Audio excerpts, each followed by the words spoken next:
In the quiet village of Shunem lived a wealthy and compassionate woman. She noticed that Elisha, the prophet of God, often passed through her town. Sensing his need for rest, she invited him for a meal.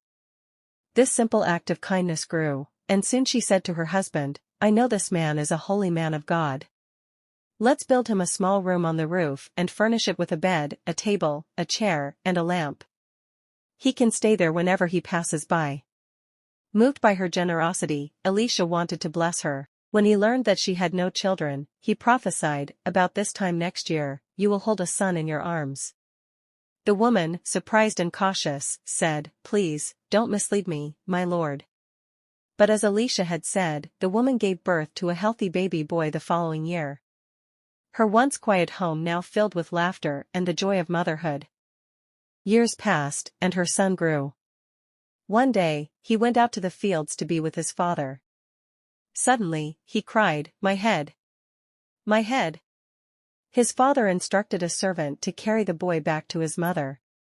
The Shunammite woman held her precious son in her lap, desperately trying to comfort him, but as noon approached, he took his last breath and lay still. Grief-stricken, but filled with a mysterious resolve, she took her son's lifeless body to Elisha's room and laid him on the prophet's bed. She closed the door behind her and left without a word to anyone. She turned to her husband and requested a servant and a donkey, saying she needed to see Elisha immediately. Her husband was confused, as it was neither a Sabbath nor a special day for visiting a prophet, but she replied, "It is well." Her determination was unwavering.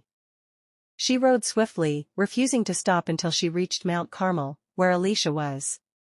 When Elisha saw her coming, he sent his servant Gehazi to meet her.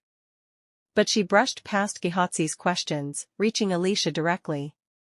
She fell at his feet, overcome with grief and frustration. "Did I ask for a son, my lord?" she cried. "Didn't I say, don't raise my hopes?"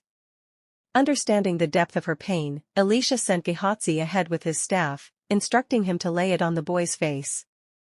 Gehazi hurried, but when he reached the boy, there was no sign of life. Meanwhile, Elisha traveled back with the woman to her home. Upon arriving, Elisha went alone into the room where the boy lay, still and silent. He shut the door and prayed earnestly to God, asking for his divine intervention. Then, in a gesture of deep faith, he lay upon the boy, aligning his body with the child's, his hands upon the boy's hands, his mouth upon the boy's mouth. The child's body began to warm. Elisha paced the room, then repeated his actions. Suddenly, the boy sneezed 7 times and opened his eyes. Life had returned to him. Elisha called for the mother, and when she entered, she fell to the ground, overcome with gratitude and joy. She embraced her son, who was alive and well, a gift returned by God's mercy. The story of the Shunammite woman and her son is a profound testament to unwavering faith, resilience, and the miraculous power of God. In her darkest hour, she trusted, sought out God's servant, and found restoration beyond all. If you enjoyed this story, don't forget to like and subscribe. Don't forget to turn on your notification, so as to get updated when we post a new story. Also tell us which story you would like us to share next.